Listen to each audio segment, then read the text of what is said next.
Hello दोस्तों, आज शुरू करते हैं कुछ नया। ये बार बार क्वेश्चन पूछा जा रहा है हर एक एग्ज़ाम में लगभग में। रतौंधी किस विटामिन की कमी से होता है? ये हो जाएगा विटामिन ए की कमी से रतौंधी होता है। पोंगल किस राज्य का त्यौहार है? ये हो जाएगा तमिलनाडु का त्यौहार है। गिद्धा और भांगड़ा किस राज्य का लोक नृत्य? हो जाएगा पंजाब का लोक नृत्य है। टेलीविज़न का आविष्कार किसने किया था? जॉन लोगी वियर्ड ने किया था। भारत की पहली महिला शासिका कौन थी? यह हो जाएगा रज़िया सुल्तान। जन्म हो जाएगा 1205 और मृत्यु 1240। मछली किसकी सहायता से सांस लेती है? हो जाए गलफड़े की सहायता से यह सांस लेती है। ये इंकलाब जिंदाबाद का नारा किसने दिया था? यह हो जाएगा भगत सिंह ने दिया था। जलियांवाला बाग हत्याकांड कब और कहाँ हुआ था? यह हो जाएगा 1919 अमृतसर में हुआ था। वैज्ञानिक उपकरण एवं उनके उपयोग देख लीजिए आप लोग। एक्सीलरोमीटर यह हो जाएगा वाहन की वृद्धि दर मापने का यंत्र है।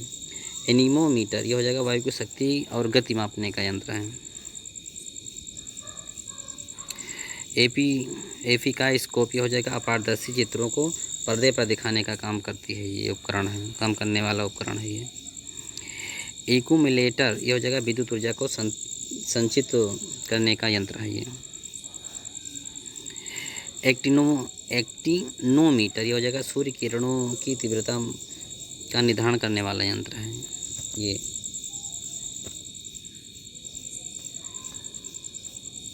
ऑडियोमीटर यह ध्वनि की तीव्रता मापने हेतु उपयुक्त यंत्र है ये। ऑडियोफोन यह सुनने में सहायता के लिए कान में उपयोग किया जाने वाला यंत्र है। एरोमीटर यह वायु तथा गैसों के भार तथा घनत्व मापने का यंत्र है ये। अल्टीमीटर यह जगह विमानों की ऊंचाई मापने हेतु उपयुक्त यंत्र है ये।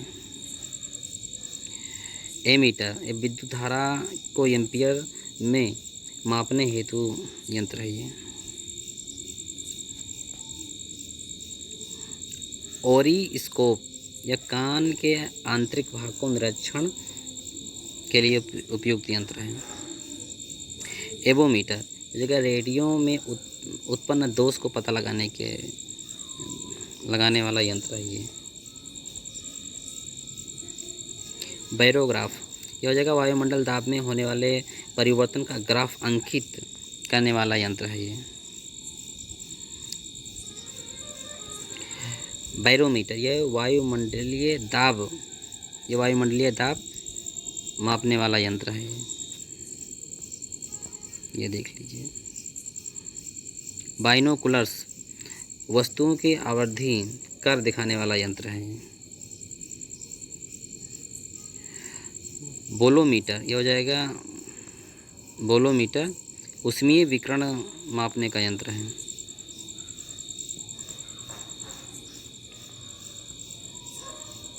कैलिपर्स बेलनाकार वस्तुओं के अंदर तथा बाहर का व्यास मापने का यंत्र है ये।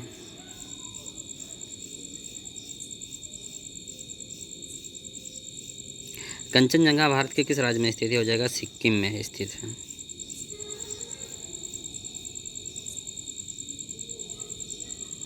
भारत की सबसे प्राचीन पर्वत श्रेणी कौन सी हो जाएगी? अरावली हो जाएगी। अरावली पर्वत का सर्वोच्च शिखर को क्या कहलाता है? ये हो जाएगा गुरु शिखर कहलाता है ये। सबसे बड़ा हिमनद ग्लेशियर कौन सा? यह सियाचिन ग्लेशियर हो जाएगा। हिमालय के सर्वोच्च शिखर की ऊंचाई कितनी है? 8850 मीटर है ये। कौन सी पहाड़ियाँ नर्मदा तथा ताप्ती नदियों के बीच है? ये सतपुड़ा की पहाड़ियाँ हो जाएगी। खैबर दर्रा कहाँ स्थित है? ये पाकिस्तान व अफगानिस्तान के बीच स्थित है। पालघर दर्रा किन दो राज्यों को जोड़ता है? यह केरल और तमिलनाडु को जोड़ता है। नाथुला दर्रा किस राज्य में स्थित है? हो जाएगा उत्तराखंड में स्थित है ये। जम्मू से श्रीनगर किस किस दर्रे से होकर जाते हैं लोग? ये हो जाएगा बनिहाल दर्रा से। ये देख लीजिए चित्र भी है उसका। किस नदी के किनारे पर प्रसिद्ध महाबलेश्वर मंदिर है? हो जाएगा नर्मदा नदी के किनारे है। विश्व का सबसे बड़ा डेल्टा किन नदियों द्वारा निर्मित होती है? गंगा तथा ब्रह्मपुत्र है, बंगाल के खाड़ी का है। सुंदरवन डेल्टा बनाती है ना। किस स्थान पर भागीरथी और अलकनंदा मिलकर गंगा का निर्माण करते हैं? देवप्रयाग में। अरावली पर्वत श्रृंखला किस नदी प्रणाली से विभाजित होती है? चंबल और साबरमती नदी से। लूनी नदी कहाँ गिरती है? ये कच्छ के रण में गिरती है। तिब्बत में मानसरोवर झील के पास कौन सी नदियाँ निकलती है? सतलुज या सतलज हो जाएगा, ब्रह्मपुत्रा और ये सिंधु नदी। कौन सी नदी बांग्लादेश में जमुना के नाम से जानी जाती है? ब्रह्मपुत्रा नदी। किस नदी को दूसरी गंगा के नाम से भी जाना जाता है? कावेरी नदी को। शुष्क भूमि के लिए सर्वाधिक उचित फसल कौन सा है? हो जाएगा मूंगफली। राजस्थान की राजधानी कौन सी क्या है? भैया तो सबको पता है, जयपुर है। उदयपुर की जवारा खान किस खनिज के लिए उत्खनन के लिए प्रसिद्ध है? यह हो जाएगी जस्ता के लिए है। महासागरीय एवं महाद्वीपीय परतों में किसके आधार पर अंतर होता है? यह हो जाएगा घनत्व के आधार पर होता है।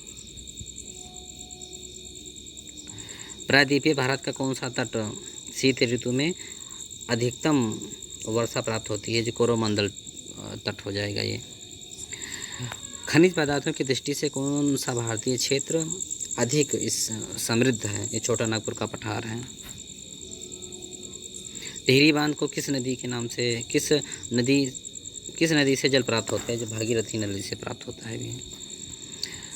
किस हवा में चक्रवात गति का अभाव पाया जाता है? टॉर्नेडो में। भारत में निम्नलिखित में कौन सी वनस्पति प्रमुख है? ये हो जाएगी पतझड़ वनस्पति प्रमुख है। बहुचर्चित सरदार सरोवर परियोजना निम्नलिखित में से किस राज्य में स्थित है? यह हो जाएगा गुजरात राज्य में है।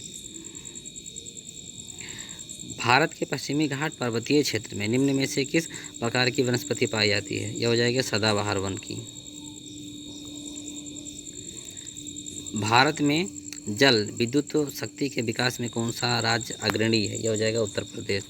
किस तिथि को दिन और रात बराबर होता है? 22 सितंबर को। भारत में नमक की प्राप्ति मुख्य रूप से किस स्रोत से होती है?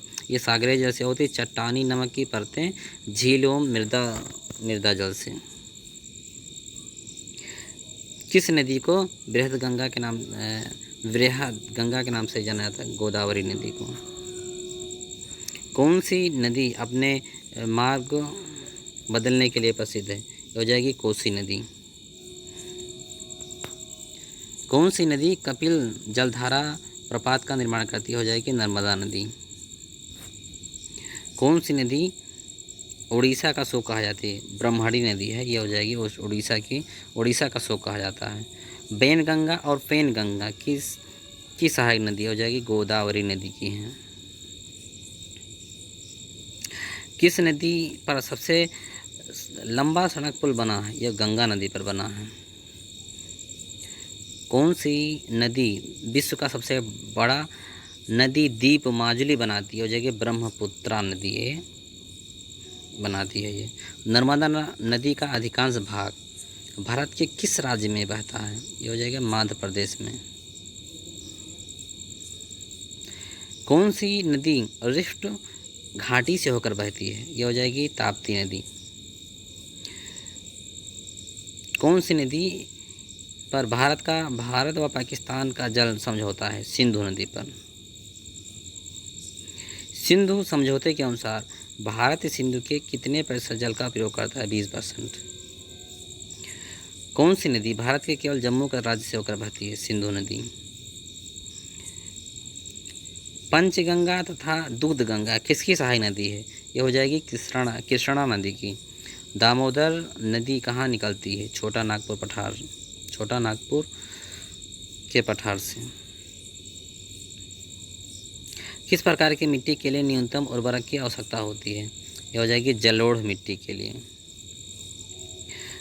भारत के समस्त स्थल भाग का कितना % जलोढ़ मिट्टी से आच्छादित है? यह हो जाएगी 24% से 24। जलोढ़ मिट्टी में जब बालू के कणों और चीका की मात्रा लगभग बराबर होती है तो उसे क्या नाम दिया जाता है? दोमट। तो आज